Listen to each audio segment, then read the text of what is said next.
Mindanao Island, Philippines. Here in the middle of an enormous marshland lives a peaceful community of fishermen. But under the stagnant water, a man-eating monster has transformed this paradise into a hell.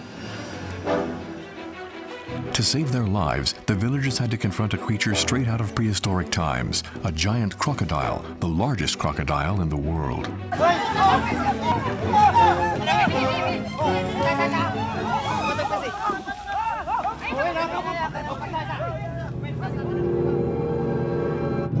The story could have ended here, but the marsh has many more secrets to tell. International crocodile specialist Mark Ganswana decided to investigate. How have people who have always lived alongside crocodiles in this region of the world become prey?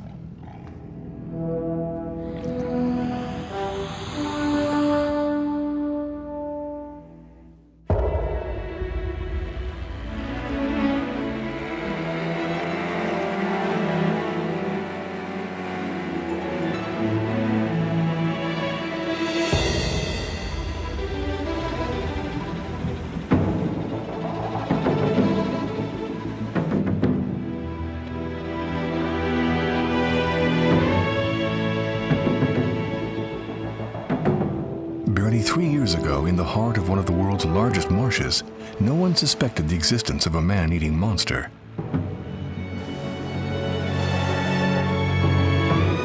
The Agusan Marsh, 50,000 hectares of flooded jungle, a natural park so large that it remains virtually unexplored.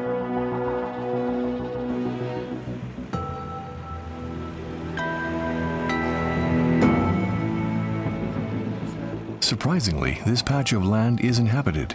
People continue to live here, as they always have, and their ancestors before them.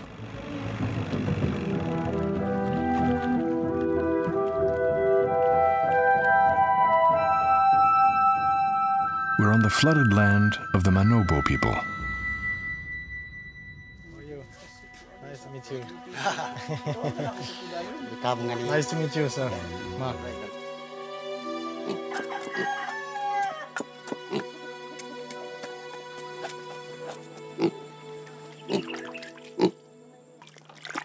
The Manobo live isolated from the world, far from the flourishing business of the palm oil plantations and gold mines on the rest of the island.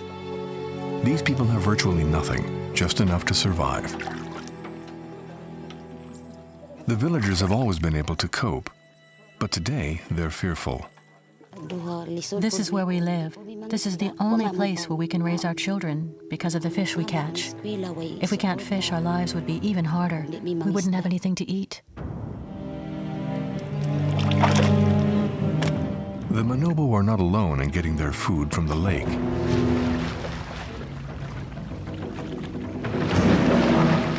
The wildlife is so abundant that saltwater crocodiles, the porpoises, have naturally taken up residence, and what had once been a threat to fishermen has now become an absolute nightmare. The ones that attack are really dangerous. I was attacked over there. Just here? Yes, at that bend. The crocodile sunk its teeth into my boat. Can you believe it? Into a boat.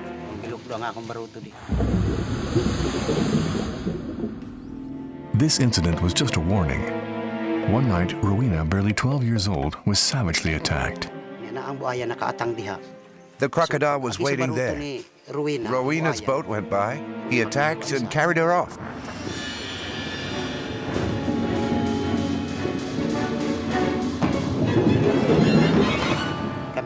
Rowena's father was devastated. He nearly went crazy. He couldn't believe what had happened to his daughter. It was hard because we all grew up together. The crocodile was clearly so large that the victim never had a chance.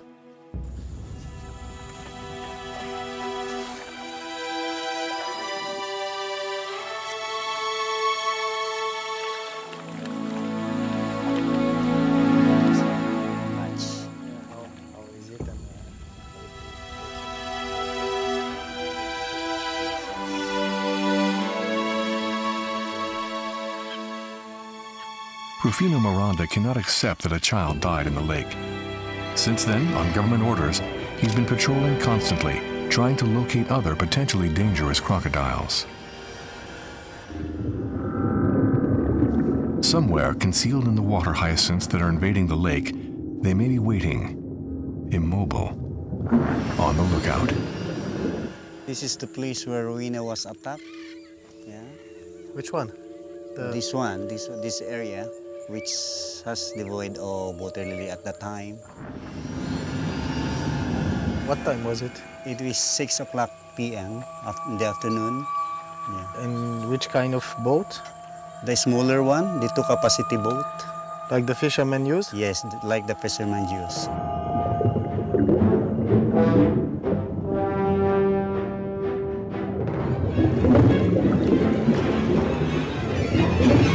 The body was found 3 days after Rowena was attacked, about 300 to 400 meters from here.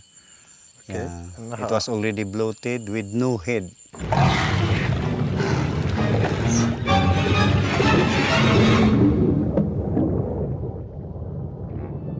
It was the head who was being attacked. Okay. So Definitively a crocodile. definitely it was a crocodile, yeah.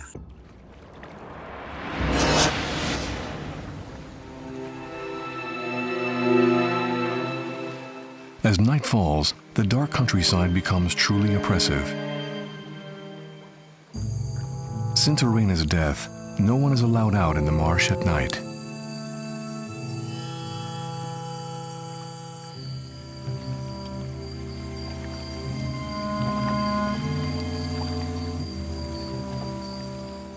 Just as everyone's heart is beating faster and all the senses are sharp, everyone is thinking that they should never have come here.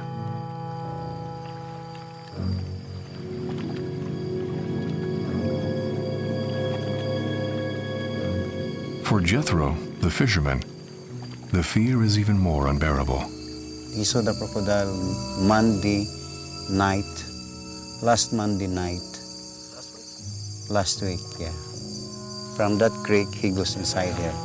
Yeah. He noticed when he was at the junction.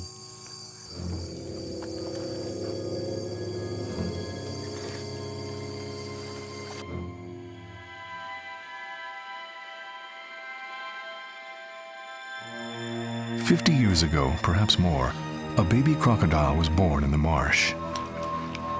Still imprisoned in its shell, it let out its first cry.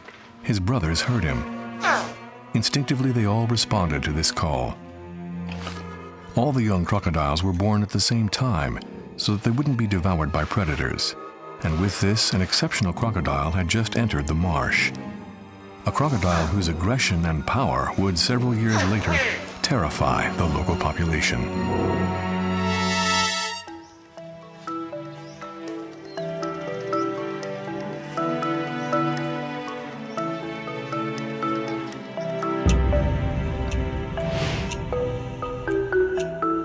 For Rufino Miranda, superintendent of the Aguasan Marsh Protected Area, the man-animal conflict is a serious problem. When people are not the victims, the crocodile then becomes one. Despite a strict hunting ban implemented 10 years ago, the Manomo did not hesitate to extract revenge.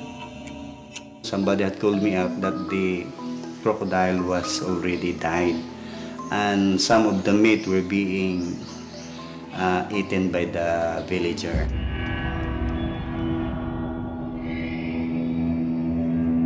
Rufino only recovered the skin and skull of the animal.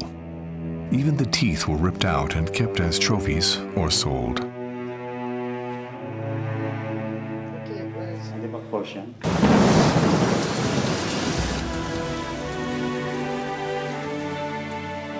One day in November, the water level rose by more than 12 feet and the crocodile's territory expanded dangerously. 2 years after the death of the young Rowena, the giant crocodile claimed another innocent victim. It had become a serial killer. My brother Daniel Oxtero had already seen a crocodile before he was attacked. After that, he didn't fish anymore.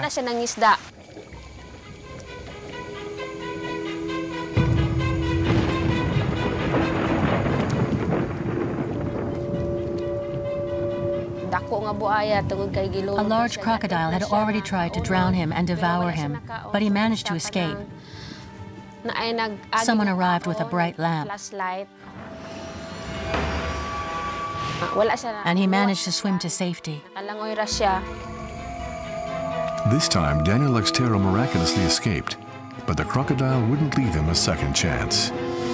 We looked for him with the neighbors. We only found his boat, his hat, his knife, and his bait. There wasn't anything else.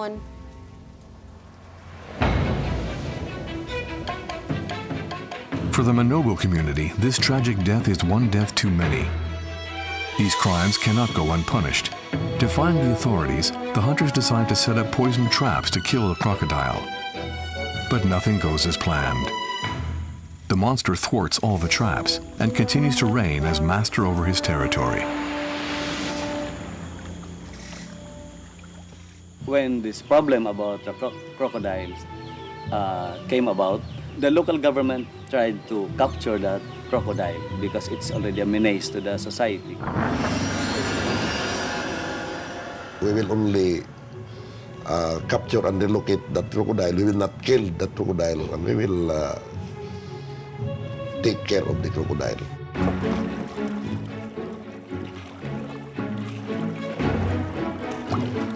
Under pressure from local authorities, the PAWB, the Philippine Protected Areas and Wildlife Bureau, finally issues a hunting permit. But the instructions are strict. The crocodile must be captured alive. There is no question of killing it. A team of trappers from the village of Nueva Era is appointed for this difficult mission. We have to stand together to protect ourselves from crocodile attacks because they threaten our lives and our livelihoods.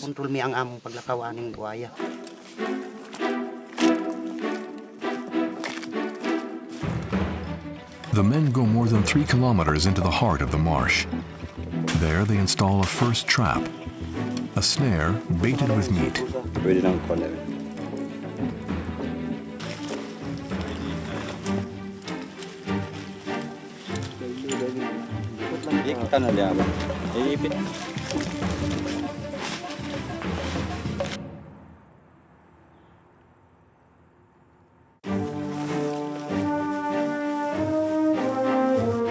Only the Manobo are able to travel through such a hostile environment.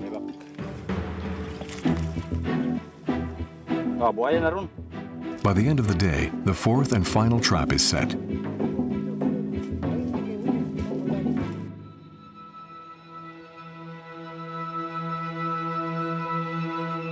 The next morning in the hills around the rice fields, there is only a single topic of discussion. In just a few hours, the horrible news had spread like wildfire. All the traps had been destroyed, and the monster is still at large. My team leader of my trappers, Sangguniang Bayan Ronald Noel, tried to told me that they will already surrender. Everyone in Nueva Era village is dismayed. The residents are disappointed as they had such high hopes. But I intervened already to the situation, and I decide to conduct the Manobo ritual. The Manobo would say that it's not just an ordinary crocodile. It must be being protected by the spirits. The Manobo must establish a dialogue with the spirits of nature. The shamans will take over.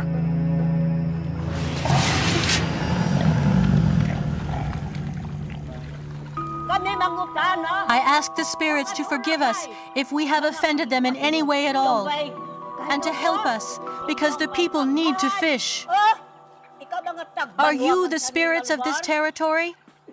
I bow down to you and ask forgiveness for all the wrongs done to your land.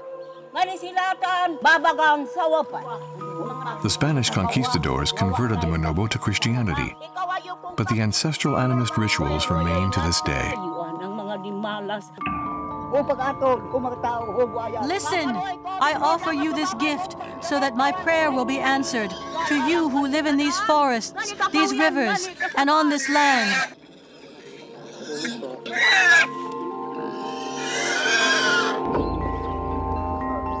mama ko na.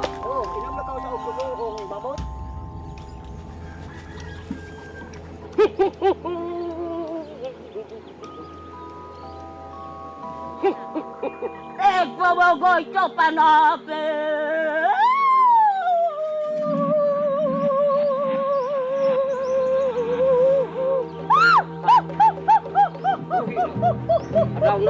Adaw-on. Para ko na ko panakman.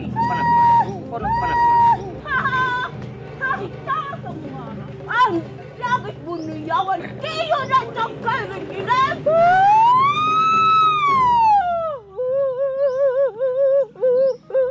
The spirit said that just prepare your traps and your rope to catch it, and we cannot promise you when it will be caught, but just be prepared.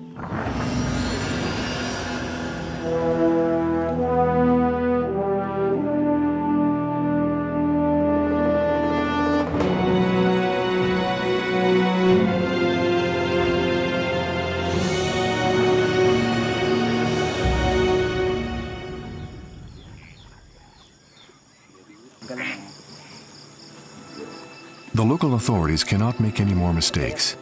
They bring in Ronnie Sumiller, an experienced crocodile hunter. Ronnie sets up a powerful snare with a section of steel cable doubled with reinforced rope.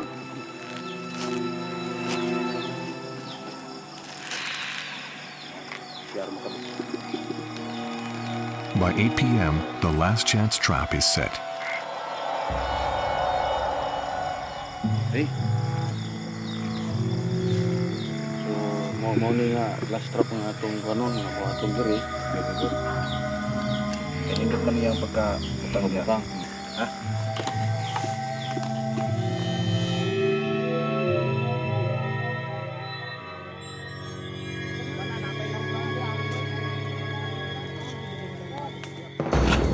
The local television station is notified in the middle of the night.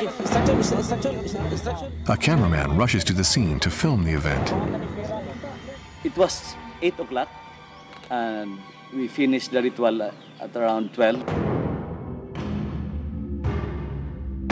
I don't think whether it is a coincidence or 11 o'clock in the following evening, the crocodile was caught.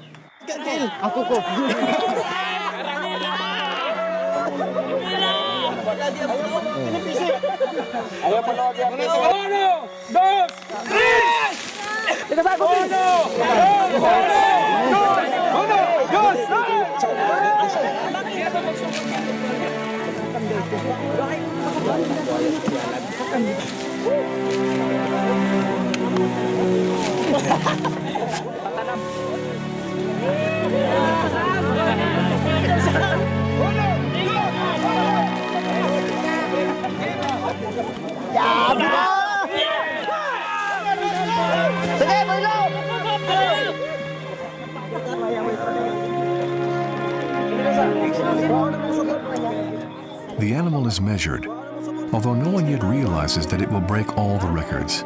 There's no doubt the crocodile is well over 20 feet long.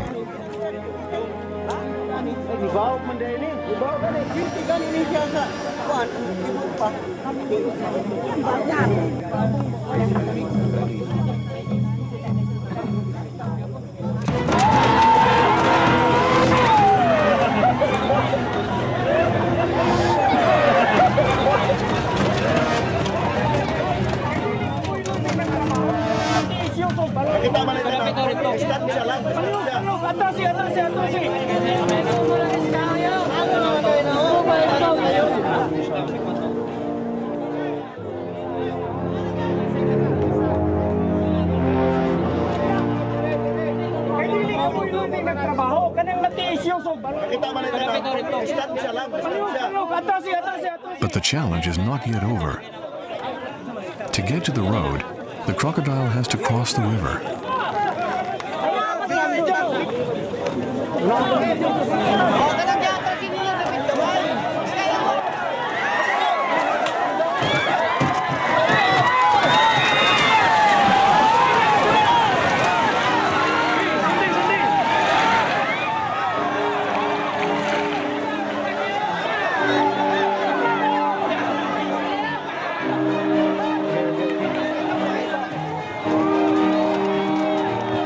crocodile makes a triumphant entrance into the village of Nueva Era. The victory of man over beast is total.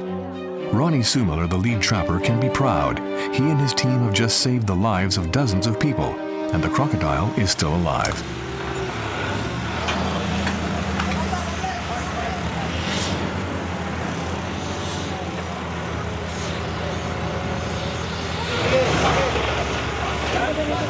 News of the capture sends shockwaves around the country. The mayor of Bunawan and all the hunters become true heroes. Ronnie Sumiller then decides to sample the crocodile's stomach in search of human remains and tries to make it vomit.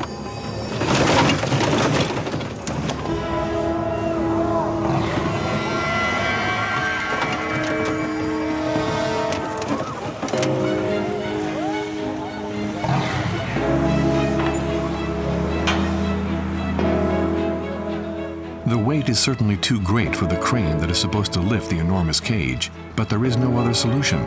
The crocodile has to be raised onto a truck to take it far from the village.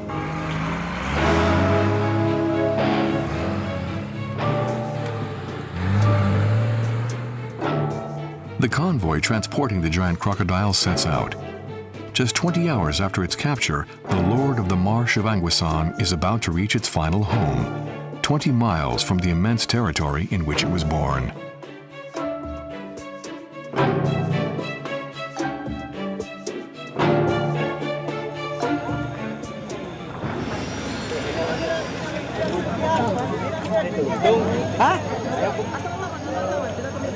Exhausted, the gladiator makes his entrance into the arena.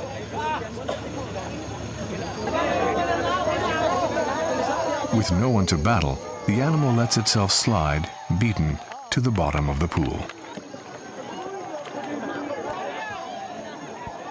For the villagers, the nightmare is over. For the crocodile, on the other hand, the struggle to survive has only just begun.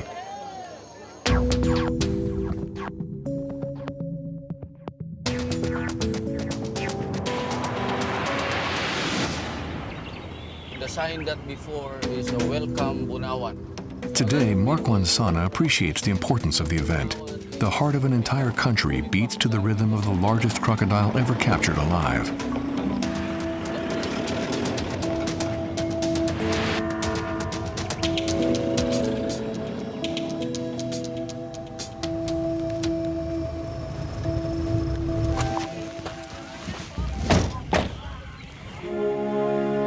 In tribute to the trapper Ernesto Lolong Conyate, who died of a heart attack during the capture, the men named the giant crocodile Lolong. See, Mark? That's Lolong. It's amazing. We are now going inside the pen of Lolong. Yeah? We will get close to him, but please be careful. Yeah, sure. Because Lolong is a wild crocodile. Yeah. He may attack us anytime he wants.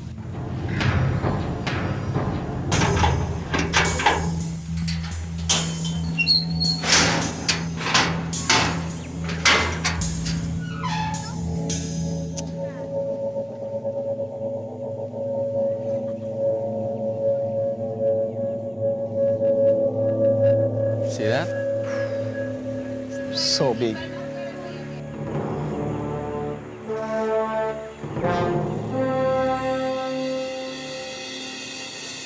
Can we board there? Oh, yeah.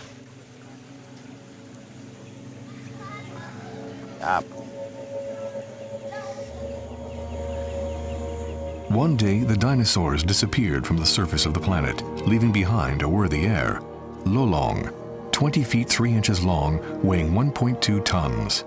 A phenomenon, an exception, a miracle in the life of a scientist.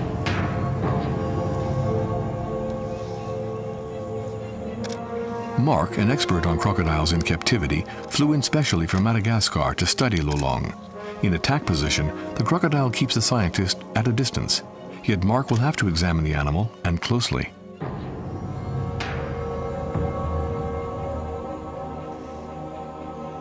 Lolong has been living here for 6 months. Immobile at the bottom of his pool, he has already lost from 100 to 200 pounds. Mark wants to test his muscle tone.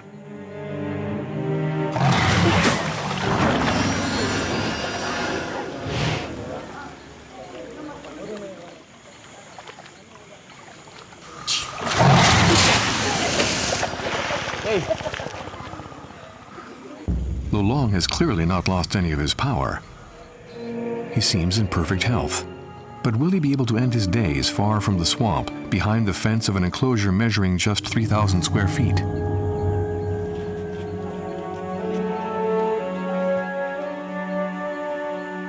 We're able to go a little closer by the fence, and so, I would not want him to chase me. Over the months, Lolong continues to be a fascinating draw. He is the pride of the region, the island, the entire nation.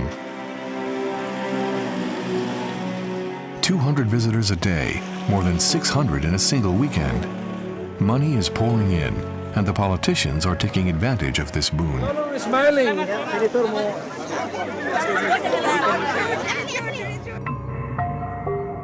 Full body exposure. This is what the visitors have come to see, a saltwater crocodile in the open, around which an eco-park of several hundred hectares has been built.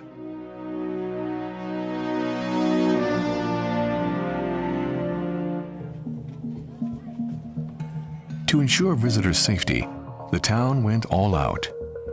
Lolong's enclosure is a fortress under very strict surveillance.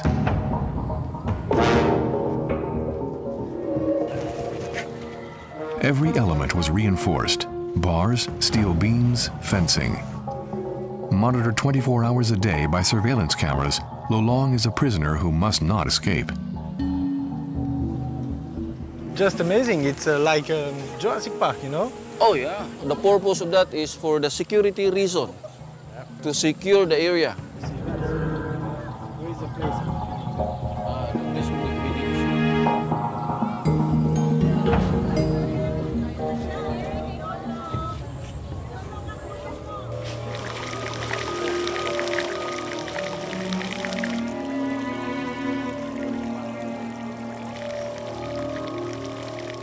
Every day at exactly 5 p.m., Lolong's pool fills with water.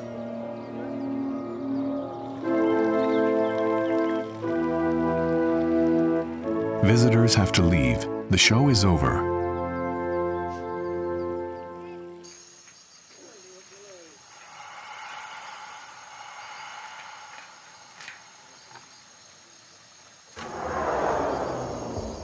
Tonight is not an ordinary night.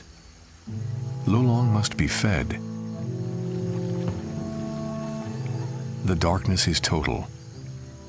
Lolong does not know that men are watching him. Thanks to infrared cameras, every movement is observed and recorded.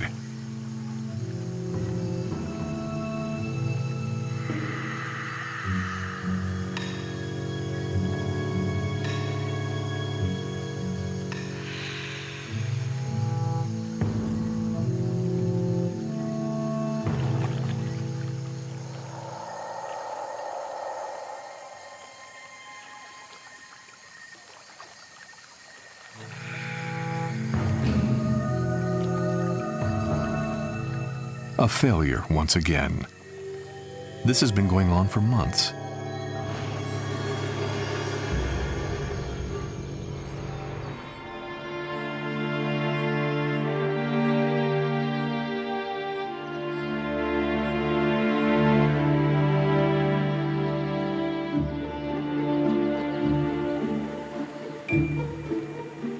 "8 a.m.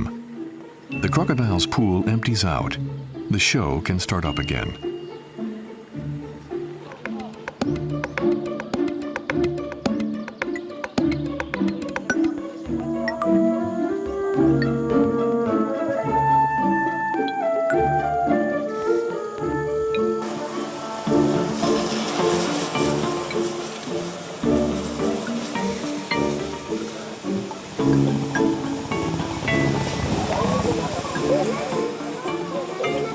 And every morning, the crocodile is cleaned like a car.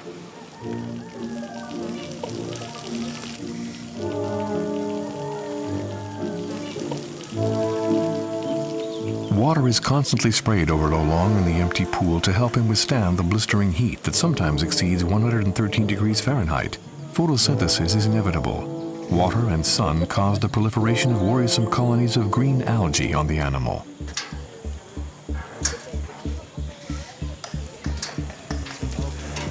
Mark now has to pursue his investigation much further.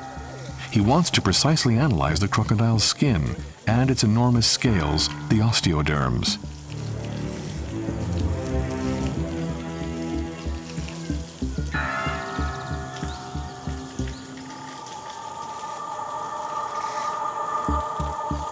It is exceptional to observe an animal the size of Lolong at such a close distance. It requires a great deal of experience as well as a lot of nerve.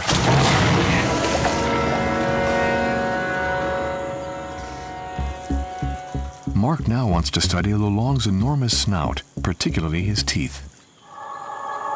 The jaw is phenomenal.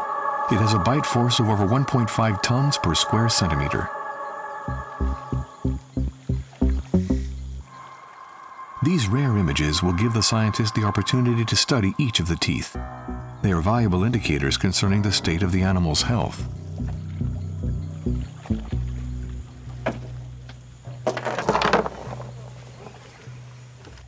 Teeth from the world's largest crocodile. Fascinating objects for Ronnie Sumiller, but above all, an immense source of concern.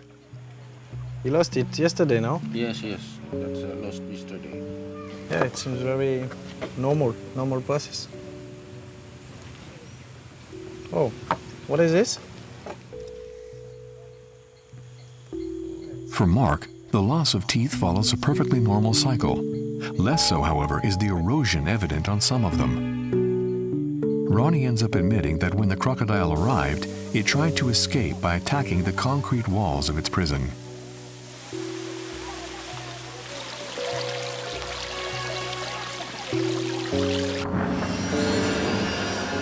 Imagine these teeth can penetrate, can hold as much as 4 inches, like that, in my hands, like that. See that? This is, can penetrate really. Just a perfect predator, you know? A perfect predator, an exceptional beast, but above all, the world's largest crocodile ever captured alive. This is all it took to make Lolong an ideal ambassador. Thanks to Lolong, the Philippine government is proud to show the world how it is trying to save the last crocodiles in the Philippines.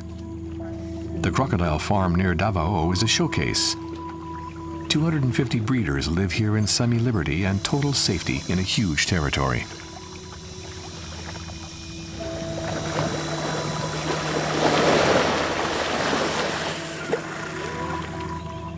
This is the middle of the breeding period. After releasing a strong scent of musk to conquer the female, the much larger male is extremely sensitive during mating.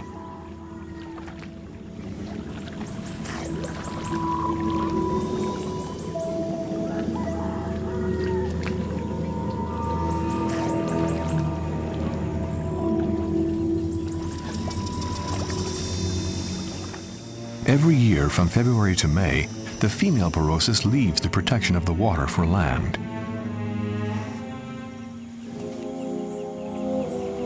For 3 months, the mother stays on the enormous nest she patiently fashioned from branches and mud and watches over her offspring, without moving, without eating.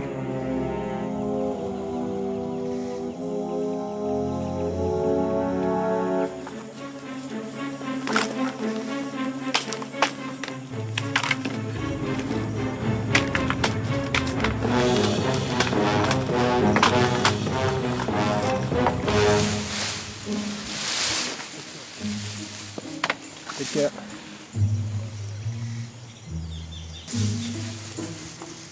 Mark takes some eggs as part of one of the largest animal preservation programs in the world. For more than 20 years, the Philippines have been trying to save its last crocodiles. Victims of unprecedented poaching, the Porosus species is in jeopardy.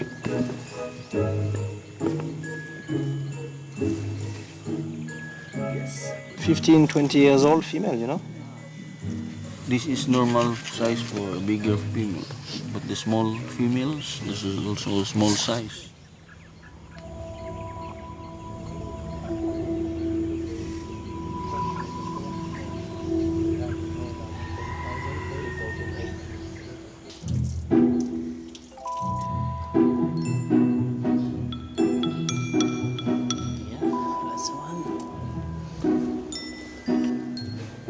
The cleaned eggs are placed in the farm's incubator in the exact position in which they were found, so that the embryos do not suffer any trauma. Incubated at 88.7 degrees Fahrenheit, all the newborns will be male. Below this temperature, they would all be female.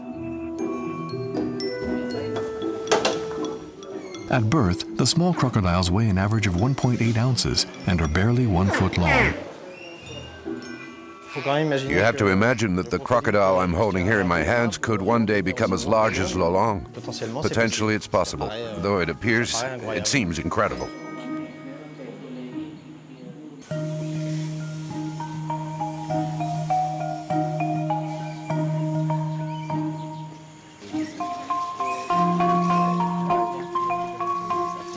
We're now marking a young crocodile born this year. He's 1 year old and will be released into his summer quarters outside. He'll continue to grow outside, and we mark them so that we can monitor them. Okay, he's off. To eliminate poaching, the crocodiles will be raised for meat, but especially for their skins.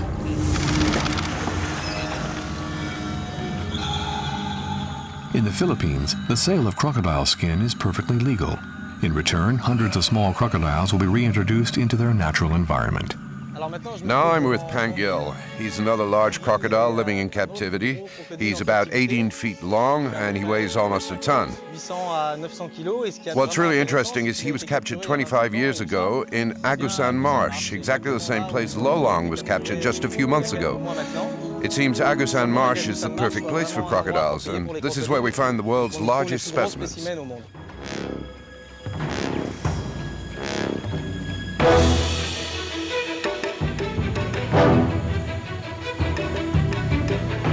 The Agusan Marsh is home to extraordinary crocodiles, exceptional creatures.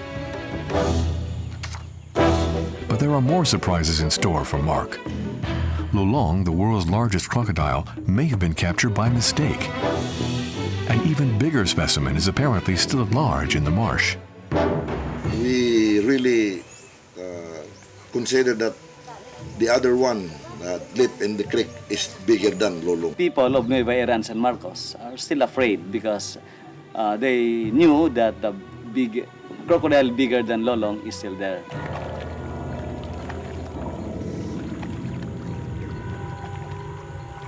We think that Lolong is not the bigger one. Are you sure of that? Yeah, because I seen that's the other crocodile.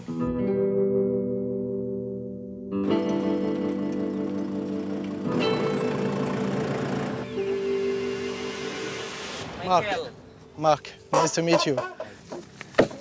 It appeared on March 19th. There was a water buffalo right there, and he ate it.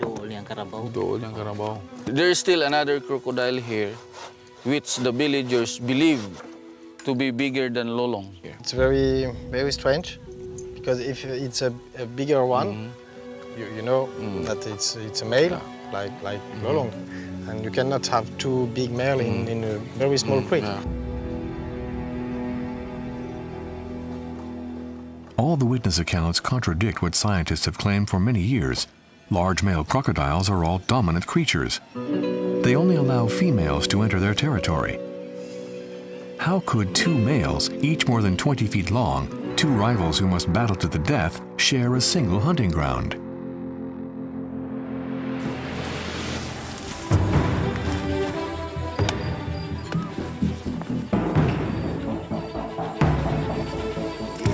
With the approval and support of local authorities, Mark does his utmost to detect this crocodile.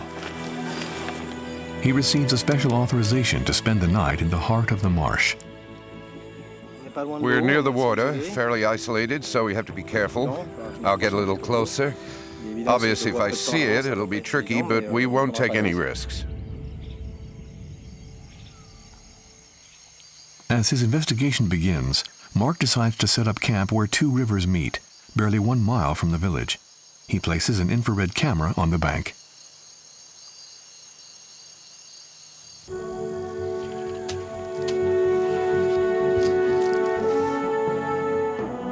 The first nighttime observation does not produce any results.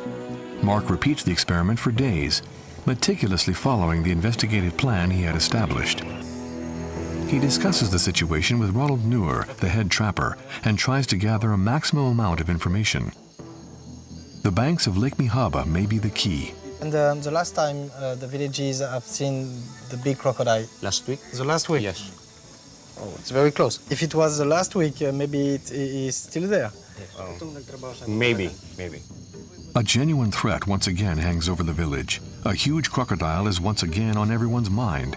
But that's not the worst of it. I can even recommend for 6 because I can hear some noise of the baby crocodile and a bigger crocodile. Oh, yes. Oh, yeah, sounds like that.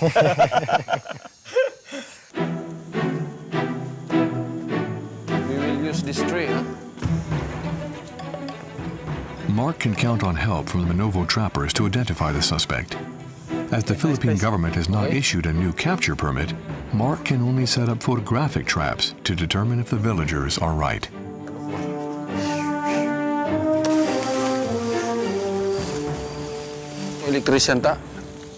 Equipped with an ultra-sensitive captor, the camera can take images by day and night if anything moves in front of it.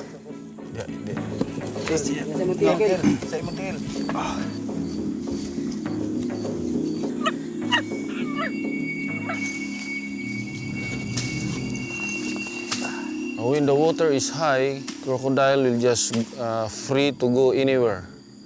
But when the water is low, just confined in this area. Kung taas ang tubig, balik na. Okay, let's go.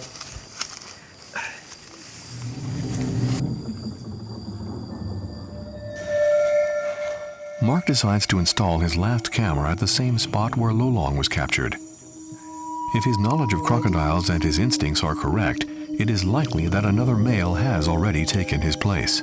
Okay, there, I managed to set 4 photographic traps. It's time to go to bed now. It's late. Voilà, à demain. See you tomorrow.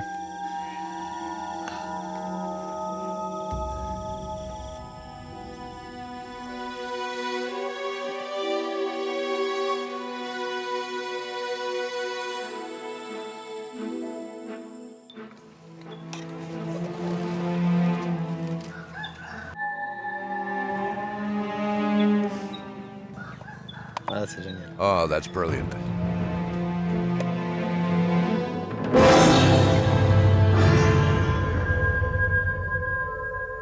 I'm not sure that this is the large crocodile the villagers have been chasing. It's hard to tell from the images, but extraordinary.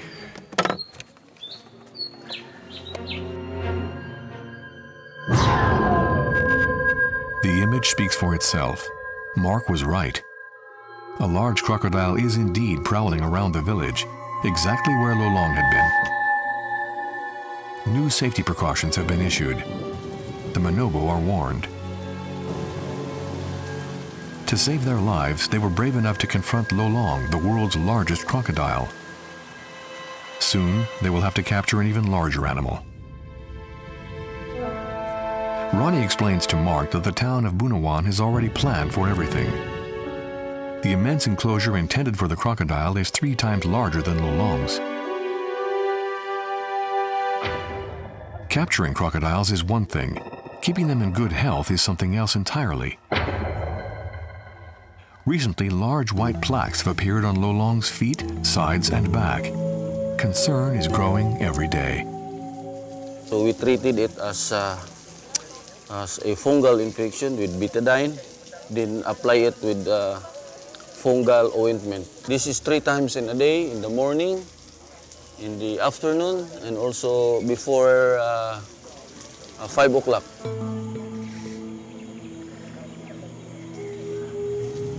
For Mark, this skin depigmentation is symptomatic. Lolong is not well, and betadine won't help at all.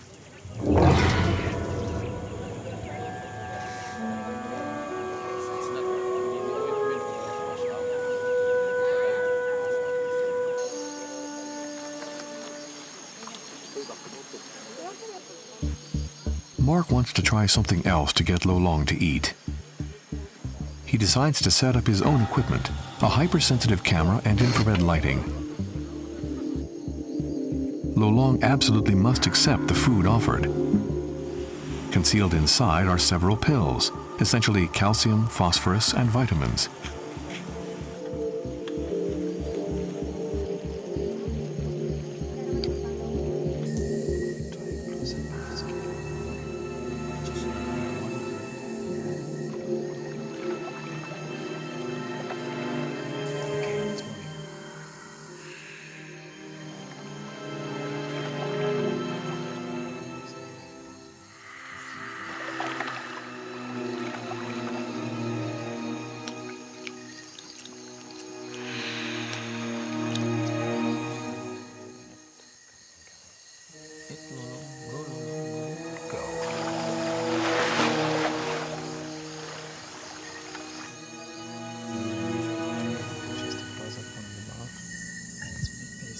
String.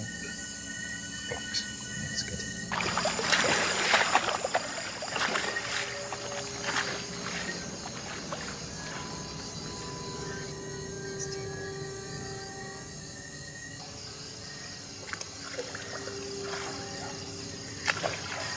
It's too big, isn't it? Way too big. Oh, it's 10 kilos.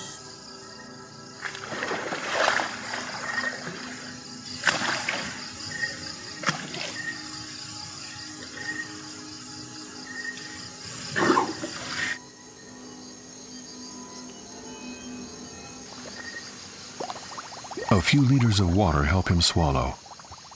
Lolong has finished his meal.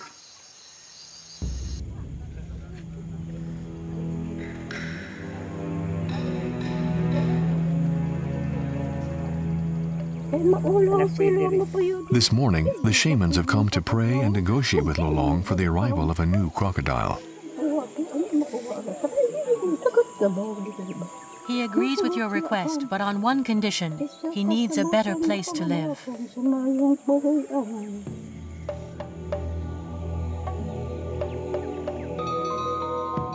We cannot judge what is happening. Yet the fact is that ancestral beliefs still link the Manobo to the spirits and forces of nature.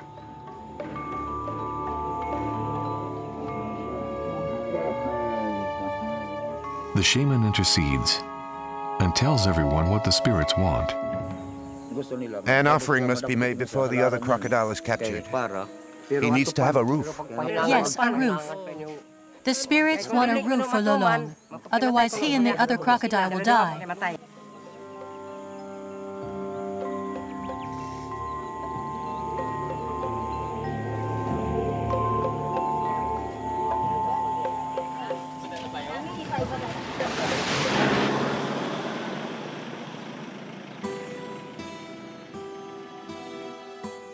As implausible as it may seem, the shaman is right. The report Mark is about to give to Edwin Elord, the mayor of Bunawan, includes suggestions for the construction of a roof to protect Lolong. But that's not all. Depriving him of water during the day to facilitate public viewing will lead to certain death. So this is my suggestion, and it's two things very, very easy to do. It's still a compromise between your need and the management activity of Lolong.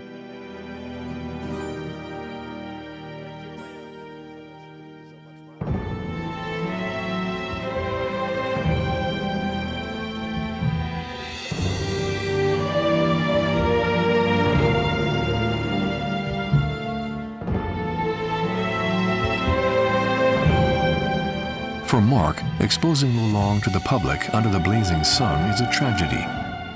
He must be able to regulate his own body temperature. When the heat is too intense, he has to find shelter, a protected area where he can take refuge. In addition, filling and emptying the pool every day puts the animal in a permanent state of stress. Lolong is not well, even though he is still growing. The monster will certainly get larger. It's amazing because he's 40 to 50 years old, and when you think that crocodiles continue to grow throughout their lives, it's possible that he could be 21 feet long in a few years, maybe even 23 feet within 20 to 30 years. We think they have a life expectancy of over 80 and maybe even 100 years, so anything's possible. But this can only happen if Lolong is placed in optimal conditions of captivity.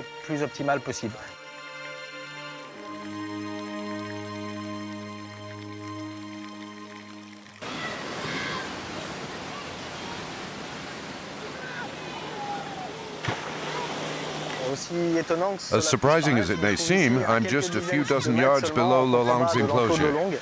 I like to imagine that one day we could dedicate this type of natural site to Lolong.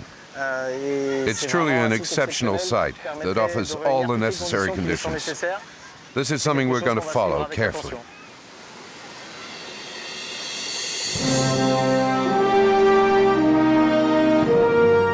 Lolong will end his days behind bars.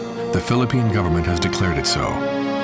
But capturing crocodiles is only a temporary solution. We must remember that these animals were here long before men. If we want to show humility and respect, we should certainly one day be able to live in peace with the saltwater crocodiles, the ones known here as the Lords of the Marshes. A few months later, the Philippine authorities announced the death of Lolong. According to the autopsy, the crocodile died from fungal pneumonia, with the deficiency of several organs having resulted in a cardiac arrest. The Philippine government has decided to launch an investigation into the containment conditions of saltwater crocodiles, promising significant improvements in the quality of their lives in captivity.